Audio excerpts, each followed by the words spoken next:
Flor. Bem. Então, meu nome é Manuela Perim, fui estudante da Rural, né? E vamos responder algumas perguntinhas que na sua disciplina... Tecnologia dos Materiais 3. Tecnologia dos Materiais 3. Então, vamos lá. A primeira coisa que a gente tem que pensar é na abordagem com o cliente, né? Por exemplo, essa semana mesmo chegou um projetista lá, que está formando engenharia, lá na prefeitura, perguntando e tal. Foi até a prefeitura, mas um técnico me disse que o projeto tinha condição de ser regularizado, né? E aí eu peguei o serviço, isso desde o ano passado, e agora constatou-se que fica na proximidade do rio e que talvez possa não ser regularizado, né? Devido a uma lei federal, que é o Código Florestal de 1965, que foi até 2012 ele foi tornou novamente a tratar os córregos e rios, mesmo dentro de áreas consolidadas urbanas, como APP. Entendeu? E aí, o que que eu falei? Eu falei, olha só, para começar, você tem que mudar um pouquinho a sua abordagem com o cliente. A casa está construída desde quando? 1987. Falei, 1987. Você era nascida? Não. Você fez a casa? Não. Você fez o quê? Um levantamento métrico. Na hora que você abre aqui, ó. Eu vou entrar no cal. Vou preencher o cal. Se quiser, eu preencho aqui. Né? Mostro aqui como é que faz esse preenchimento.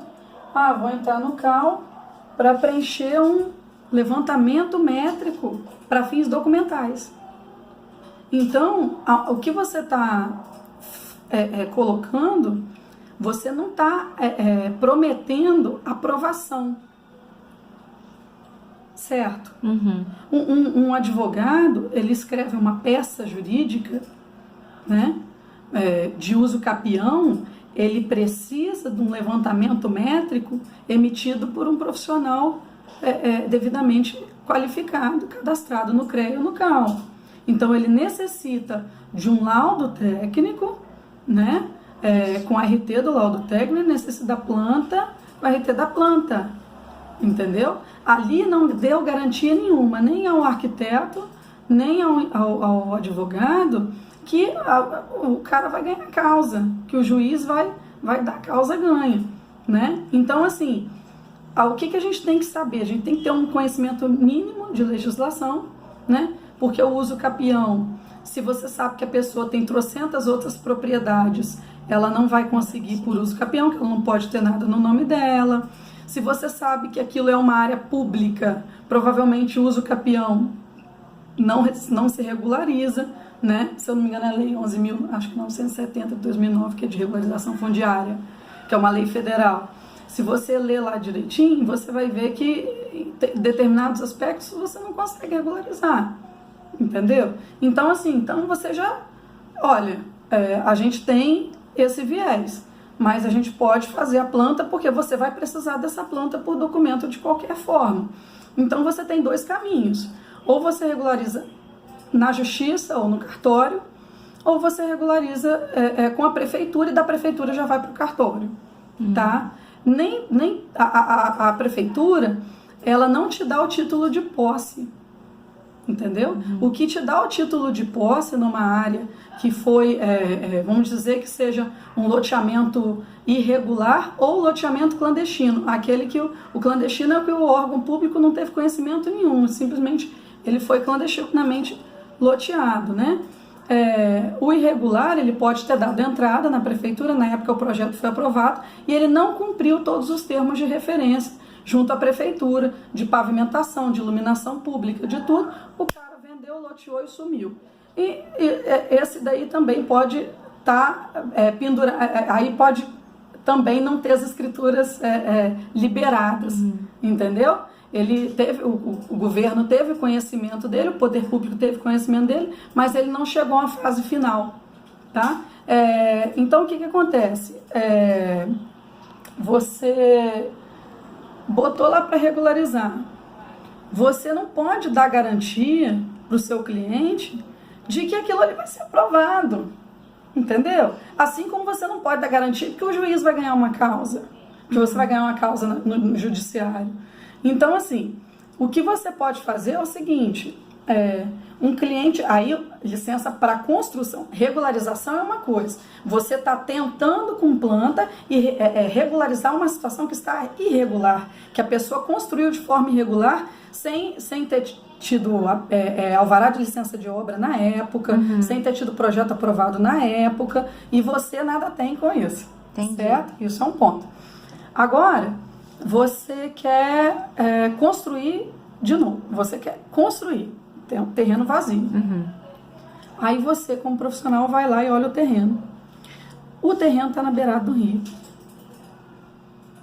Entendeu? E no Código Florestal, você fala assim, se eu não me engano, numa margem de 30 a 50 metros de rio, você tem que afastar 100 metros. Tem lá certinho tudo escrito. E aí, essas informações... mas como que eu vou saber a largura da margem do rio? Qual o tipo de classificação desse rio, né? Que é uma área de proteção, onde não pode ter atividade de permanência pelo Código Florestal, que às vezes se confronta com os PDMs, e eu vou estar mostrando isso aqui para vocês, tá? Aí o que acontece? Você tem muito milionário que tem aí terreno lá em Búzios, né? Na mata, e quer construir. Você tem que deixar, se possível, documentado por e-mail, que você pode, sim, você vai conversar e você vai documentar, que você pode fazer uma planta para ele, mas que aquela planta, ela não tem obrigação nenhuma de ser aprovada. Percebe? Porque você tem conhecimento de uma limitação ambiental para aquela região. Então você diz assim, olha, se eu sei que existe uma faixa no edificandi, que existe uma faixa que não pode ser construída, isso aí você pode brigar na justiça por esse direito, né? Provavelmente, talvez você tenha, na prefeitura costuma às vezes dar essa briga, né? Você tem um alvará de licença de obra, mas você não... Aí vem o meio ambiente, o secretário de meio ambiente bate, né? Tem esse conflito por causa da lei federal, do Código Florestal, nosso Código Florestal. Então, o que acontece? Por exemplo, o nosso PDM, ele permite que você construa na beira-rio, nosso PDM de Cachoeiro, que é um PDM de 2006, que já está caducando, né? Que ele está acontecendo a revisão dele, né?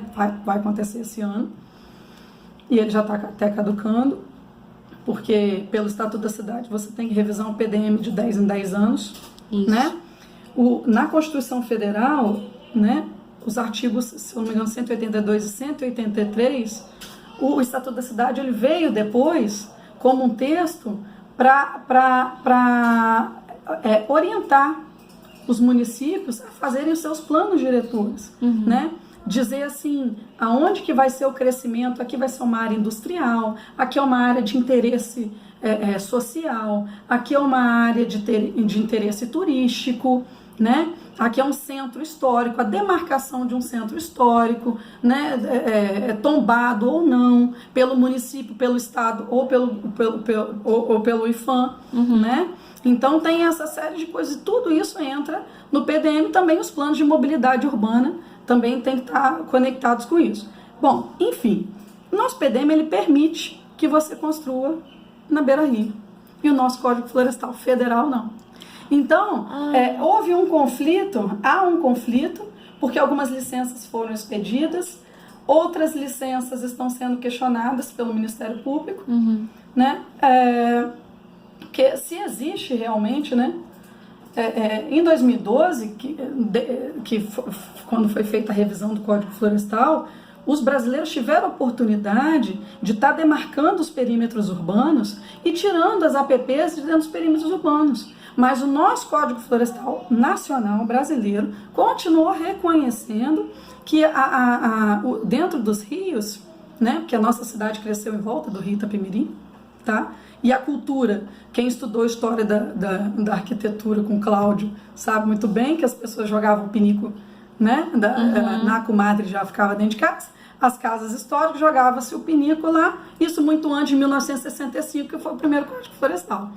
Então nós sabemos que existe casas na beirada do rio, nós temos um trecho de beira-rio sem casa, mas a maioria das casas são na beirada do rio e nós nem temos acesso ao rio nessas partes. Enfim, eu sei que mesmo com a via, o Código Florestal ele reconhece 100 metros de cada lado como área de APP.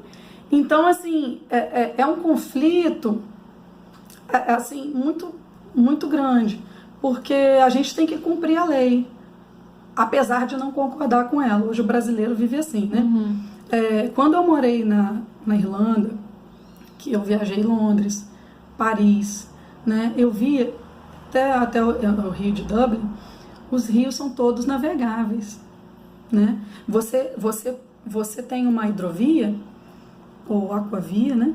Você salta num ponto na hidrovia e você pode, com embarcação, saltar lá no final da cidade. E você tem um mapinha da cidade com todas as ligações de linhas de metrô, de trem, que fazem o transporte regional, né? E hidrovias, e uma matriz de transporte complexa, tá? Só que o que você faz? Não tem mata ciliar. Como que todos esses rios são navegáveis? O que é isso? Como que eles conseguiram proteger tanto a água? Porque a nossa água nós temos poças, né, dentro do rio. O rio já foi navegável, hoje não é mais, né? Eles protegem muito bem as áreas ambientais, né, as áreas naturais, eles protegem as áreas naturais, mas em área consolidada urbana, eles fazem obras de infraestrutura que são eclusas, né, que são sistemas de comporta. São ligadas a barragens. Você acha que o derretimento de uma geleira na Noruega, você acha que é menos do que uma enchente no Brasil? Você acha que poderia inundar menos? O que eles têm é tecnologia, entendeu? Eles já estão recebendo informação que a geleira está descendo, já baixa a comporta lá, já regula. É tudo motorizado, entendeu? Já regula tudo. Quer dizer, você consegue ter uma matriz de transporte. A gente poderia ir daqui até Marataízes de barco, sem precisar de usar o transporte rodoviário. Mas nós somos filhos de americanos, né? Nós somos automobilísticos, né? Assim, infelizmente, nós não puxamos esse lado deles. Então, quer dizer, o Código Florestal vai lá fazer uma barragenzinha dentro do rio, vai mexer uma pedra dentro do rio, toma uma multa, entendeu? Então, isso pode ser discutido. O brasileiro ele tem que discutir essas questões. Eu não sou contra, eu sou muito a favor da preservação do que é natural, mas do que é natural. Você preservar um lote que está do lado de lá da via, com capim dessa altura, o que ele vai gerar para o município? Tem prédio aqui, um lote ali, né? O que ele vai gerar para o município? Aquele lote? Uma área de periculosidade. Com bandido marginal ali escondido esperando alguém para passar, para estuprar ou fazer qualquer coisa. Então você cria nichos de vulnerabilidade vazios, né, que não vazios de vulnerabilidade social que você não revitaliza. Ok, não pode, então vamos revitalizar essa área, vamos fazer uma praça?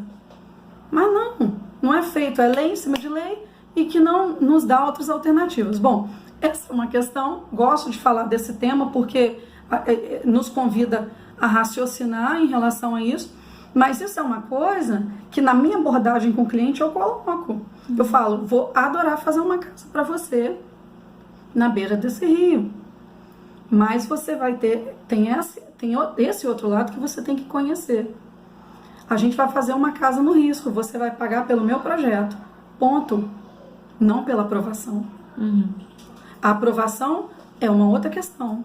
A aprovação, ela vamos dizer, se o terreno tiver todo ok, tiver com escritura, não tiver dentro de um corredor cultural, nada, de de um polígono cultural, histórico-cultural, né, não tiver nada engalicado ali, aí tá escrito no meu contrato que a gente faz o projeto em condições de aprovação.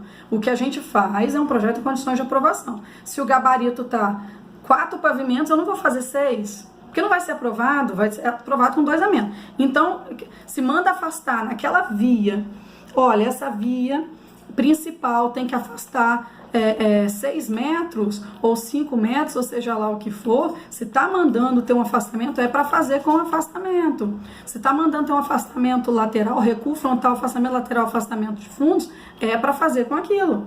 Ah, mas o cliente quer, não. O cliente quer, você quer, eu vou fazer uma planta para você, para a prefeitura. Se você quiser fazer de outro jeito, você faça. Só que tem um porém. Você aprovou um projeto de uma maneira. Na hora que você concluir a obra, você vai lá e dá baixa no alvará e solicita o habite-se. O habite-se é para quê? Para o fiscal de obras ir lá, fiscal da prefeitura, tá? Ir lá e olhar lá se você cumpriu com tudo aquilo que estava no desenho. Você não cumprindo, ele vai negar o seu habite-se. Depois você vai ter que entrar com uma nova planta. Se você entrar com uma nova planta e as alterações não forem alterações que afligam a legislação municipal, entra com como é que fala? Não é regularização, não. Você vai dar entrada com substituição de projeto, você substitui o projeto e beleza, vai ser aprovado, né? Depois do habite, você pode entrar com habite e certidão detalhada. Por quê? A certidão detalhada é uma certidão que o fiscal vai dar contendo tudo que tem naquele imóvel. Porque a certidão detalhada, ela vai sair dali, ela vai para o cartório para escriturar. O que você vai levar para o cartório? Você vai levar o projeto aprovado, com carimbo de aprovação, reconhecido firma. Você vai levar sua RT, né, de projeto. Você vai levar seu habite, sua certidão detalhada, e você vai regularizar e você vai, vamos dizer, construir um predinho, minha família construiu um predinho. A minha mãe embaixo, eu em cima, as irmãs, vamos colocar. Construímos aquele predinho, tá todo dentro da lei. Só que a matrícula do imóvel que eu digo é o lote, a matrícula está no nome da minha mãe, o lote. Para a justiça, a única coisa que existe ali é um lote. Não existe prédio, certo? Então vamos fazer o seguinte, a gente pode tanto construir quanto tentar regularizar aquele que tem lá. Vamos construir e tal, vamos dizer que vamos pelo lado da construção. Você constrói o prédio todo no nome de uma pessoa só, que é a proprietária do lote, que é ela que tem que dar entrada em tudo na prefeitura, tá? A não ser que você tenha uma procuração para resolver isso para ela, o que eu não gosto de pegar, porque eu não tenho tempo para ser despachante, entendeu? Eu sempre falo, olha, eu não tenho tempo para ser despachante, né? Trabalhar despachante, mas assim, e também porque quando você, às vezes as pessoas não entendem, o fato de você falar assim, não, eu vou lá na prefeitura e tento ir e voltar para ver o que precisa mudar, porque às vezes é uma taxa que tem que pagar, é um negócio que tem que pegar, uma planta que tem que alterar, a pessoa acha que você está responsável pela aprovação. Então, eu nem gosto de misturar as coisas, eu gosto de falar que o meu preço é o projeto arquitetônico e ponto, e acabou, that's it. Aí, entendi. O que acontece? Porque é difícil desvincular isso da mente do ser humano, porque é muito difícil você explicar a didática contratual. Então, você tem que ter uma oratória do caramba, entendeu? Porque não é fácil você explicar tudo que você aprendeu a vida inteira em 2 horas de reunião. Sim. Tá? Aí o que acontece? Aí você vai lá, aprovou tudo, vai ter o habite, pede o habite, entra com o processo pedindo o habite, o fiscal vai lá, dá o habite, certidão detalhada. Dali, você vai para o cartório. Eu tenho até um colega engenheiro que ele faz projeto de fração ideal. É um projeto que a pessoa, ela fraciona, né, aquele imóvel, né? Vamos dizer, a minha mãe tem um quintal embaixo, eu não tenho direito ao quintal embaixo, né? nós temos direito aos apartamentos. Mas a laje do último apartamento, que talvez possa conseguir construir uma área gourmet, posteriormente ela vai pertencer à última pessoa, então isso tem que estar muito negociável. Sim. Né? Vamos dizer. Mas a minha mãe é dona de 40%, eu 30% e minha irmã 30%. Ok? Nesses 40%, se tiver que ter um condomínio ou divisão de conta ou qualquer coisa assim, já sabemos que a minha mãe ela vai contar com 40%, o outro não. Áreas públicas, vamos dizer que tenha X% de áreas públicas ali, isso é a fração ideal. É como se você colocasse aquele prédiozinho para dentro de um condomínio, né? E na fração ideal, quando você faz um projeto de fração ideal, você elabora junto ao cartório a escritura fracionada. Ou seja, daquela matrícula de um lote que existia, vão se gerar 3 outras matrículas para o mesmo lote com 3 proprietários diferentes. E aí sim, se um dia você quiser financiar alguma coisa, eu vou colocar o meu imóvel no financiamento como garantia, né? Você vai colocar a sua matrícula individual, tá? Eu tenho um imóvel, já tenho um imóvel que tem uma vaga, mas nós temos 3 unidades habitacionais. Aí você tem que ver na legislação do seu município se eles aceitam isso, tá? O que eu acho uma grande discrepância. Mas, bom, né? Eu acho que, minha opinião, que não tem nada a ver com a lei, tá? Eu acho que se eu quiser ter a oportunidade de ter um imóvel e não quiser ter carro, eu tenho direito. Entendeu? Aqui você tem que regularizar, você tem que ter uma vaga para cada unidade habitacional, vamos dizer. Mas, na minha opinião, e se eu quiser andar de trem, de metrô, de ônibus, eu não tenho direito? Não aqui em Cachoeira, que é só ônibus, mas assim... essa aqui só tem ônibus. Mas, assim, eu não tenho direito? No Japão, as pessoas falam, você não sai com o carro da concessionária sem ter como comprovar que você tem uma vaga para guardar o carro. Ok, no Japão não tem espaço para nada, mas olha bem a diferença. Você compra uma casa, você não tem que ter espaço para guardar o carro. Você compra um apartamento, um flat, uma kitnet, você não tem que ter um espaço para guardar um carro. Mas se você quiser um carro, que é diferente de querer ter uma casa, se você quiser um carro, você pode, aí você tem que comprovar que você tem que ter onde guardar o carro. Sim. Tá entendendo? Aqui no Brasil eles forçam a gente a ter carro e ter onde guardar carro e ter que andar de carro, porque também não pode ter eclusa no Rio, porque não pode ter não sei o quê, porque não pode... Então, essa série de coisas, né? Tudo verge pro rodoviário, muita indústria automobilística. Enfim.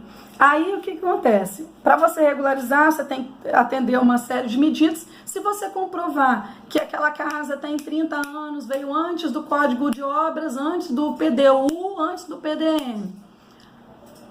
Se não tinha lei, você não tinha que cumprir nada, né? Então não é crime. Então, vamos dizer que você consiga regularizar. Não, a minha mãe não está interessada em regularizar embaixo, não. Eu no segundo andar eu quero regularizar. Gente, não existe regularização de espaço aéreo, tá? Vamos combinar cá. O cartório não reconhece isso. Você não pode ter uma casa flutuando, não. Tem que regularizar tudo, a construção inteira. Isso aí você tem que abordar com o cliente. O cliente vai chegar e falar assim, não, porque eu estou precisando de um financiamento, pra você não fazer hora com a cara dele, tá?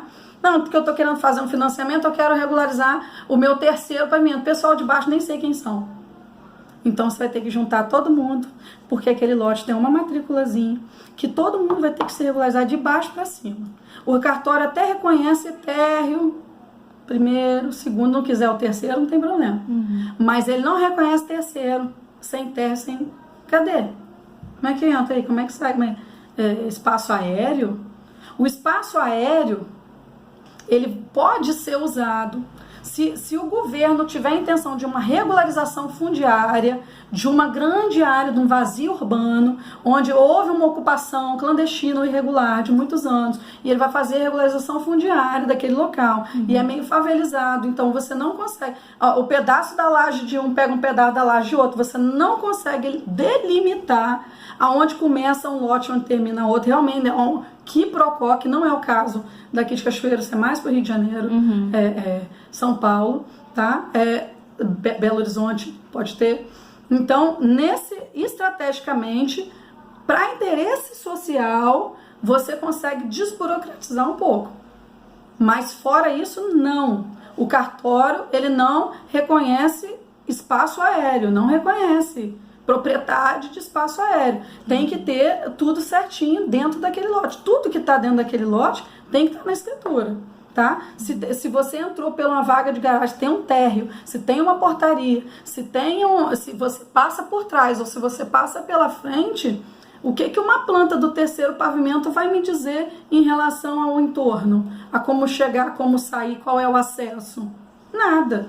Entendeu? Então, essas coisas você tem que abordar com o seu cliente. A pessoa fala assim, mas eu queria também reformar a cozinha. Olha, você pode reformar a cozinha. Entretanto, para você ter um alvará de licença de obra para reformar a sua cozinha, se nenhum vizinho te denunciar, não vem fiscal. Você pode reformar a sua cozinha na sua dia, mas a quebradeira costuma incomodar e dar denúncia. Aí o que acontece? Se for aí o pedreiro vai botar brita na rua, né? Que não pode, né? Aí vem o fiscal do serviço urbano, notifica, né? Com toda razão, né? Ou areia na rua, né? Que também é espaço público, né? Começa a incomodar. Tá. Aí eu tô reconhecendo tudo isso.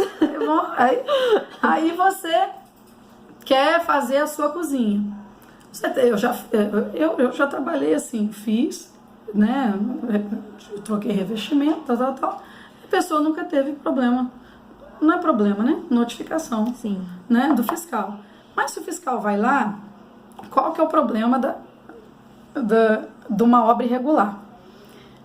Você vai ter que entrar com reforma e ampliação. Ou se não tiver ampliação de área, reforma sem ampliação de área com a planta demolir e construir na prefeitura. Mas demolir e construir o quê? Se a prefeitura não tem a sua planta original. Então, de qualquer forma, para você reformar em Cachoeiro, você tem que regularizar tudo. Entendi. Então, sabendo disso, a sua abordagem tem que ser outra. Você tem que chegar já para o seu cliente e falar tudo isso que eu estou falando. Tem como fazer.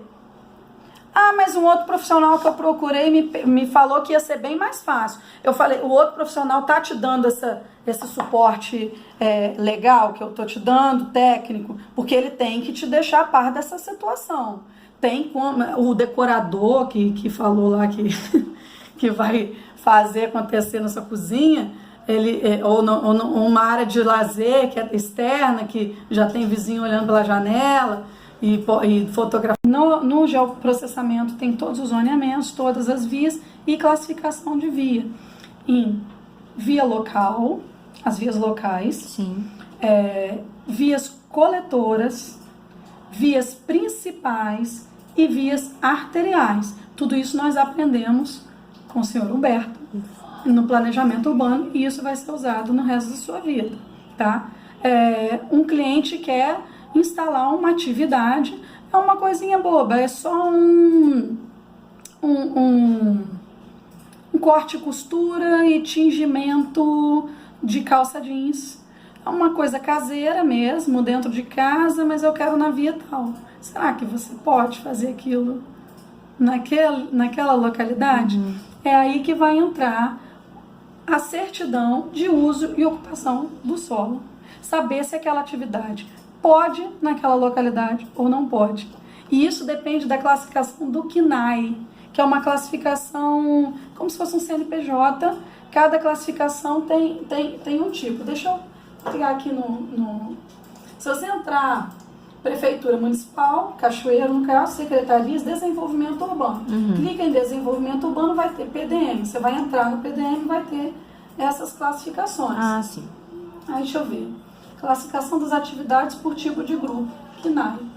Atividades, classificação das atividades por tipo de grupo, CNAE ou CNAE/MEI. Tá? Entramos aqui. Tem cultivo de arroz, que é CSA, milho, trigo, tá. I5. I5 é indústria. Tem I1, I2, I3, I4, I5. Né? O I5 é cultivos e semicultivo de aquicultura em água doce, não especificado anteriormente. Tem aqui todas as atividades, né? Essas atividades aqui, elas vão estar relacionadas ao zoneamento.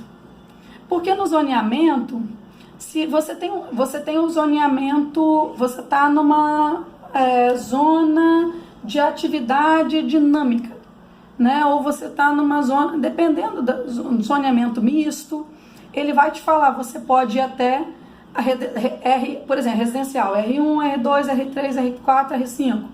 Você vai poder ir até R2, ou CS1, ou vamos dizer, comercial, tipo de comercial, 1, 2, 3, 4, 5. O I5, acho que pode ir até indústria atômica, uma coisa assim. Então, cada um tem sua classificação. Às vezes, no CNAE, aquela atividade que parece ser puramente dentro de casa, ela precisa de licença ambiental. E às vezes ela está localizada numa via local. E aí você tem área de carga e descarga, né? São coisas que o município vão te perguntar. Ah, não, uma casinha que não tem nem garagem. Entendeu? Sim. Tem área de carga e descarga, vaga de veículo, qual a metragem que você precisa para realizar? Tingimento de tecido, onde você joga essa tinta? É na rede de esgoto?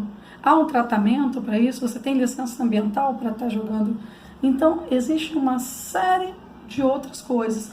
E o certo, meu cliente quer construir, a gente tem que dar essa orientação, tá? Ah, meu cliente quer construir, vamos ver se essa atividade pode nesse local? A gente consegue consultar aqui, mas às vezes para ter mais segurança, até porque às vezes o cliente não entende as coisas muito bem. Então você protocola uma certidão de uso e ocupação do solo, só para saber se aquela atividade pode naquele local. Às vezes você conferindo aqui, um posto de gasolina, tá tudo certo. E o posto pode, essa atividade pode naquele zoneamento, naquela via. Tá tudo ok. O terreno tem um tamanho abrangente, não está longe de corpos d'água, de área de APP, longe de aglomerados urbanos, creches e tal. Não, tá tudo certo. E aí, de repente, você consegue o alvará, depois o alvará dá um conflito, porque houve um probleminha lá dentro da prefeitura, que começou com o meio ambiente, dando entrada ambiental, porque para uma atividade potencialmente poluidora ou causadora de impacto, você precisa ter licença ambiental, tá? A licença prévia são LP, LI, LO, licença prévia ambiental, licença de instalação, licença de operação. A licença prévia é para você poder aprovar um projeto, tá? A licença de instalação é para você poder executar obra de instalação. E às vezes na licença de instalação já tem supressão vegetal, movimentação de terra, porque eu só quero suprimir vegetal. Então você pode, na supressão vegetal, se for dentro de um perímetro urbano, né, consolidado, você pode até pedir supressão vegetal à Secretaria de Meio Ambiente. Se for em área rural, você já vai pedir para o IDAF. Movimentação de terra, você pode pedir, se eu não me engano, antigamente era abaixo de 50 mil metros cúbicos, você podia fazer pela Secretaria de Meio Ambiente, acima era no órgão estadual IEMA ou IBAMA. Mas enfim, você vai atrás dessas informações na Secretaria de Meio Ambiente, procura essas informações e já consegue as licenças, né? Não se pode expedir um alvará de obra sem a licença prévia ambiental e a licença de instalação, porque para você instalar um empreendimento, você tem que ter licença de instalação. Agora eu preciso de alvará de funcionamento do posto de gasolina, então você vai ter que ter LO, que é a licença de operação. Em todas essas licenças, elas têm uma série de condicionantes que você tem que seguir. Você tira uma para depois tirar outra, para depois tirar outra. Entendi. Percebe? Então, é uma burocracia, no Brasil, por enquanto, necessária, tá? Até para as pessoas andarem nos eixos. Bom, enfim. E só que no nosso PDM de Cachoeira, um posto não pode estar 500 metros do outro. O que você não sabia é que no raio de 500 metros tem um outro posto. E aí você vai ter um conflito, você teve gasto, enfim. Então, certo, solicitar uso e ocupação do solo, lá no setor de georreferenciamento e geoprocessamento, porque eles têm cadastrado outros empreendimentos e o raio de abrangência, onde um outro, que também bate com a livre concorrência, né? Enfim, na Constituição, mas é uma coisa que está prevista no PDM, não sei porque está prevista, mas está lá prevista, né? Então você pode ter um conflito aí. E o certo é você começar pela consulta, você ter aquilo documentado, dar entrada na secretaria para você ter aprovação do projeto, e durante essa aprovação do projeto é normal o trâmite, o técnico ir pedindo a licença. Então, enquanto isso, você já vai correndo atrás da licença prévia ambiental, porque você já tem a certidão de uso e ocupação de que aquela atividade pode naquela localidade, sem risco nenhum. Então, aí dentro dessa classificação viária, né, uma via local, provavelmente ela vai poder atividades de via local, né? Padaria, uma farmácia, desde que tenha a vaga na frente, né? Estacionamento, essas coisas, as exigências da lei, e residências, né? E às vezes residências com limitação de pavimento. Então você tem que checar isso também. Uma via coletora, ela já pode começar a ter algum tipo de indústria, pequeno porte, comércios, tem toda a classificação de KNAI e tem aqui o que pode e o que não pode estar lá disponível. Com exceção de alguma outra coisa que a gente não saiba, né? Por exemplo, que se confronte um pouco com a legislação, né? Você está dentro de um corredor, dentro de um polígono cultural, que você não tem conhecimento disso. Então é importante estar perguntando no geoprocessamento, no georreferenciamento, que eles vão georreferenciar esse polígono onde está encontrada aquela determinada área, que determinadas atividades não podem devido ao tombamento daquele lugar, enfim. Esse é um ponto. O que eu acho também muito importante ter esse tombamento, tá? Porque você começa a permitir altos gabaritos em áreas onde a arquitetura tem um valor histórico, pitoresco. As construtoras começam a comprar aquelas casinhas bonitinhas, começa a derrubar tudo, constrói prédios, não tem mais nem história, tá? Então é importante ter isso na urbanização, no planejamento. O planejamento, ele ser planejado para as futuras gerações, para a gente poder ter história, para a gente poder ter mananciais, né? Poder ter a natureza disponível, né? Manter nossos recursos naturais, todos os nossos recursos culturais, se a gente tiver, é bom manter, né? Então, dentro dessa classificação, você pode ter alguma coisinha dessa. Então, é sempre importante você consultar na prefeitura, tá? E essa abordagem você tem que fazer. Eu tenho uma área, eu quero fazer tudo. Não é assim. Você tem que falar para o cliente, dar o passo a passo. Esse passo a passo, na consulta do meu escritório, lá mesmo, na hora que ele vai fazer o orçamento, a gente senta aqui, já dá umas checadas em algumas informações legais, né? Que estão disponíveis no site, para quem quiser, né? Que é só saber.